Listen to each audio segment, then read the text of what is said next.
Hello friends, आप सभी का बहुत बहुत स्वागत है कम्युनिटी रेडियो वक्त की आवाज 91.2 एफएम के यूट्यूब चैनल वक्त की आवाज रेडियो पर। मैं हूं आप सभी के साथ आपकी रेडियो होस्ट अंशिका। और फ्रेंड्स, हम लेकर आए हैं आज आप सभी के लिए एक खास प्रोग्राम पैगाम भरे पत्र का अगला भाग। तो आप सभी कार्यक्रम पैगाम भरे पत्र का अगला भाग जरूर सुने हमारे डिजिटल हैंडल वक्त की आवाज रेडियो पर। नमस्कार साथियों, आप सभी सुन रहे हैं सामुदायिक रेडियो वक्त की आवाज 91.2 एफएम और आज का हमारा प्रोग्राम है पैगाम भरे पत्र। तो पैगाम भरे पत्र में आज मैं आपके साथ हूँ राधा और मेरे साथ है करिश्मा। तो आज हम दोनों खत पढ़ेंगे और नए नए खतों को आपके बीच में लाते हैं, नए नए संदेशों को आपके बीच में लाते हैं ताकि आपका भी जो मन का सवाल है वो हमारे तक पहुंचा सके। तो करिश्मा, इसके लिए आप क्या कहना चाहोगी? इसके लिए मुझे बस यही कहना है कि आप सब ऐसे ही संदेश लिखते रहें और गुनगुनाते रहें, संदेश से आते हैं। अरे वाह! तो चलिए शुरुआत करो दीदी आप, क्योंकि आपके हाथ में हम देख रहे हैं कि एक बड़ा ही सुंदर सा पत्र उठा लिया है। आप तो हर पत्र को सुंदर कह देती हैं। अब सुंदरता से लिखा होता है तो सुंदर ही कहना पड़ेगा। बिल्कुल, सभी पत्र अच्छे होते हैं। तो साथियों, आप सभी को बताती चलूं कि आज हमारे हाथ में जो पत्र है उन्होंने अपना नाम तो नहीं लिखा है, नीचे श्रद्धेय करके लिखा है।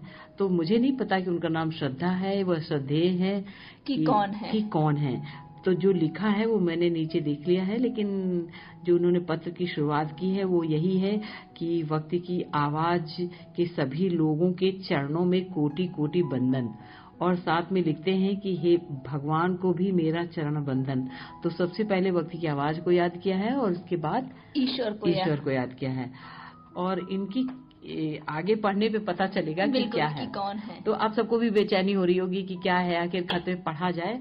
और इन्होंने पत्र की जो शुरुआत की है बहुत अच्छे तरीके से की है और इसी में आगे वो लिखती हैं कि वक्त की आवाज की टीम से मेरा विनम्र निवेदन है कि आप मेरे इस पत्र को पूरा पढ़ें।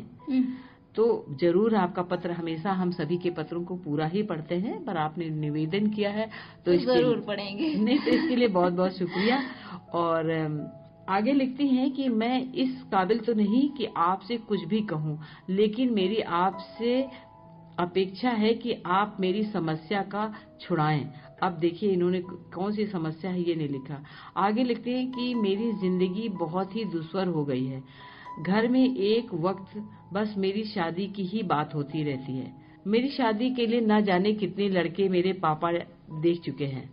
कभी कोई लड़के वाले मेरे घर आते हैं और कभी कभी हमें कहीं ले जाते हैं और हर बार मना हो जाता है। तो सबसे बड़ी मेरी लिए समस्या ये है कि लोग मुझे मनहूस समझते हैं कि पता नहीं ये कैसी लड़की है, इसे कोई पसंद ही नहीं करता। मेरे माता पिता के लिए मैं एक बहुत ही परेशानी का कारण बन गई हूँ। कभी कोई कहता है कि मेरी शक्ल अच्छी नहीं तो कोई कुछ न कुछ नुक्स निकालता है। कभी लंबाई को लेकर के बात होती है तो कभी दुबलेपन को लेकर के बात होती है। रंग तो मैंने बता ही दिया है कि मेरा बहुत साफ नहीं है। अभी एक लड़के ने बड़ी अच्छी शर्त रखी कि अगर तुम्हारे पापा हमें पूरे जीवन दहेज देना पसंद करेंगे तो फिर मैं तुम्हारे साथ शादी करने के लिए तैयार हूँ। अब मेरी परेशानी ये है कि क्या मेरे पापा ऐसा पूरी जिंदगी कर पाएंगे कि मेरे लिए ही, क्योंकि मेरे से भी जो छोटी बहनें हैं उनकी भी शादी होनी है और हम सब भाई बहन लगभग एक जैसे ही शकल और रंग रूप के हैं। आगे लिखती हैं कि जब लड़के ने इस तरह की शर्त रखी है तो क्या मुझे वो शर्त मान लेनी चाहिए या शादी करने के लिए तैयार हो जाना चाहिए या मुझे अपनी जिंदगी मनहूस शब्द के साथ ही जीना चाहिए। पत्र तो बड़ा ही दुखद था।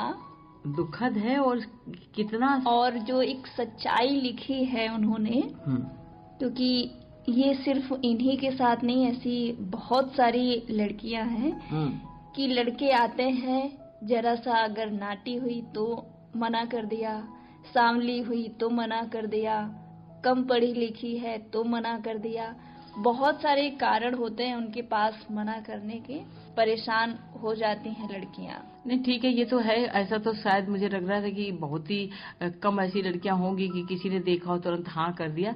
बाकी आप खूबसूरत होती हैं तो कई बार आपकी तरफ से ना होता है, कभी किसी की तरफ से नहीं होता। लेकिन जो इनके 3 सवाल हैं, 3 सवाल ये हैं कि क्या उस लड़के की शर्त माननी चाहिए? कभी नहीं। मुझे भी लगता है कि नहीं माननी चाहिए, क्योंकि फिर आप मनहूस ही रह जाएंगी। क्या फायदा है कि आपको वहाँ नहीं, भी अगर इज्जत उसने ना शादी, मिले। हाँ, उससे शादी कर ली और उसने पूरी जिंदगी अभी कह दिया है कि हम आपके पापा दहेज देने को तैयार रहे हैं, तो सब कुछ पापा उसी को देते रहेंगे, तो बाकी बच्चों की परवरिश और शादी कैसे होगी? और किसी को कैसे वारंटी गारंटी कोई दे सकता है? तो ऐसे लालची आदमी के साथ शादी करने से आपका जीवन बहुत दुखद होगा, ये कहीं से भी सुखद परिणाम नहीं आएगा। तो लालची लोगों से बचने की जरूरत है। दूसरा, आपने ये कहा कि मुझे क्या करना चाहिए, क्या मनहूस वाली जिंदगी मुझे जीना चाहिए? बिल्कुल नहीं, ये किसी भी तरह की मनहूसियत नहीं है। ये सिर्फ परेशानी इसलिए लगती है कि हर बार लड़का ढूंढने जाना या लड़के वाले हर बार का ना करना। जो लोग हैं और कुछ रिश्तेदार भी ऐसे होते हैं कि क्यों ना हो गया, उस बात को लेके बहुत लंबा खींचने की कोशिश करते हैं। पर एक तरह से अगर बेटियों के साथ बैठ करके और बात की जाए, समझा जाए कि उसको क्यों मनहूस कहना। जो लोग लड़कियों को देखकर मना करते हैं वही मनहूस हैं। तो इसलिए आप मनहूस नहीं हैं, आप अपनी जिंदगी में खुश होइए, आगे बढ़िए। अगर पढ़ाई कर रही हैं तो अपनी पढ़ाई जारी रखिए। और शादी कोई बहुत बड़ा ऑप्शन नहीं है कि जिंदगी में शादी ही सब कुछ है। कैरियर बनाइए, आगे बढ़िए और खुश रहिए। तो आप अपने लाइफ में खुश रहें और ऐसे ही हमें पत्र लिखते रहें, और हम आगे भी चाहेंगे कि आप एक बहुत ही हंसता मुस्कुराता हुआ भी पत्र लिखकर भेजें वक्त की आवाज को।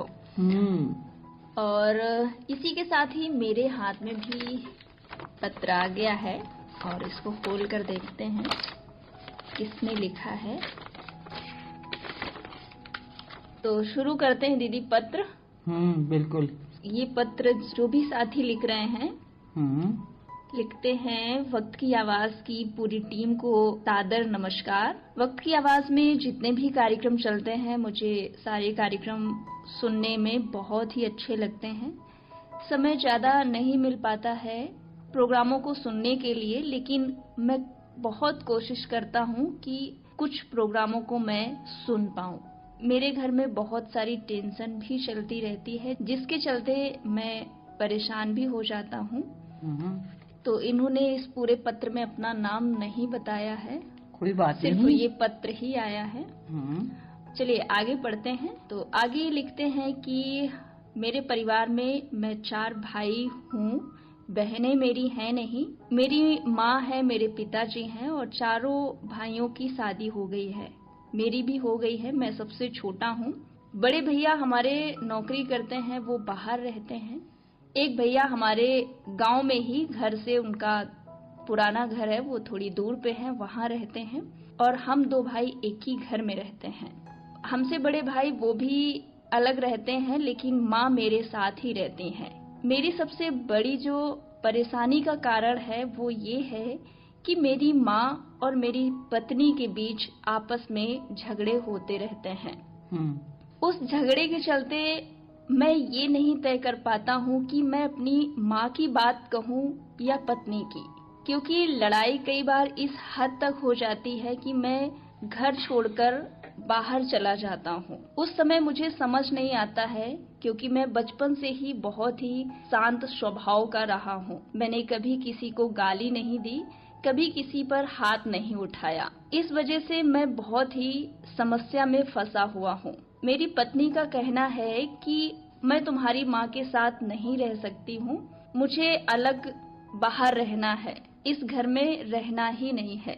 तो आप ही बताइए कि मेरी माँ बुजुर्ग हैं, बड़े भैया भी उनको नहीं रखना चाहते हैं, और मैं जैसा कि घर का सबसे छोटा हूँ, दुलारा हूँ, तो माँ मेरे साथ ही रहना पसंद करती हैं। सवाल मेरा बस यही है कि क्या मैं अपनी बूढ़ी माँ को छोड़ दूं सिर्फ इस वजह से कि उनके झगड़े आपस में होते रहते हैं।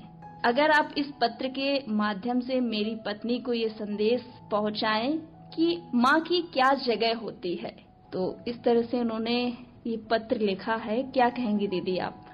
बहुत ही एक हकीकत लिखी है इन्होंने, और ये सत्य है कि माँ का जो लगाव है वो सबसे छोटे बेटे के साथ होता है। तो जो इन्होंने लिखा है, और इस तरह की मुझे लग रहा है कि हर तीसरे घर में परेशानियां हैं कि माँ को लेकर के झगड़ा होता है और पत्नी मानने को तैयार नहीं है। पति बेचारा नट की डोरी की तरह पैर आगे बढ़ाता है, इधर भी कुआं और उधर भी खाई है, तो वो कहाँ जाए कुएं और खाई के बीच में। तो ऐसी स्थिति में यही है, मैं तो यही कहूंगी कि जब आप कहते हैं माँ वृद्ध है और रोज रोज झगड़े से दोनों के बीच में तनाव होता है, तो आप उस घर को ना छोड़ें, घर में ही रहें, बाहर कहीं ना जाएं, और उनसे कहें कि क्या कभी आप भी बूढ़े होगे। जो आप अपने बच्चों को संस्कार दे रहे हो, उसके बच्चे हैं या नहीं हैं, अगर उसके बच्चे हैं, शादीशुदा है, अगर उसका छोटा बच्चा भी, हम कहते नहीं भी होंगे तो हो भी सकते हैं। हाँ, नहीं है तो आएंगे। तो जो भी है, अगर आपके छोटा बेबी है या कुछ है, तो आप अगर ऐसा करेंगे तो कल आपको भी कोई निकालने के लिए तैयार होगा। तो अपनी पत्नी से ये पूछ सकते हैं कि आपके पास भी माँ है, कल को आपके भाई आपकी माँ को नहीं रखना पसंद करेंगे तो आप क्या करेंगी। तो इस तरह के सवाल कर सकते हैं। और जहां तक ये है कि माँ को भी समझाने की कोशिश करें कि घर में अब जैसी भी बहू आ गई है, बेटी के रूप में है, उस तरह उसके साथ में एक समझौता करके चलने की कोशिश है। माना कि आपने पूरी जिंदगी गृहस्थी बनाई है, वो उसको तोड़ रही है, फोड़ रही है, आपके मन का काम नहीं कर रही है, तो थोड़ा सा अपने अंदर रखें पेशेंस, और दोनों के बीच में आप बैलेंस बना के ही घर को बेहतर रूप से चला सकते हैं। तो पत्नी को भी उतना ना दबाएं और ना माँ को छोड़ें। तो बहुत ही अच्छा जो दीदी ने एक सुझाव दिया है, आप इस तरह से आप बात कर सकते हैं। और हमें लगता है कि इस तरह के अगर किसी के भी घर में झगड़े चल रहे हैं, तनाव हो रहा है, तो आपस में उसको सुलझा लेने से ही अच्छा है कि वो चीजें सुलझ जाए। बहुत बहुत धन्यवाद। और हम जितने भी साथी हमें पत्र लिख रहे हैं उन सभी को धन्यवाद करते हैं, और आगे भी उम्मीद करते हैं कि आप हमें ऐसे ही पत्र लिखते रहें। कार्यक्रम पैगाम भरे पत्र में हम आपके पत्रों को शामिल करेंगे, और साथ ही उम्मीद करते हैं कि आप ऐसे ही पत्र लिखते रहेंगे। तो हम दोनों को दीजिए इजाजत। नमस्कार।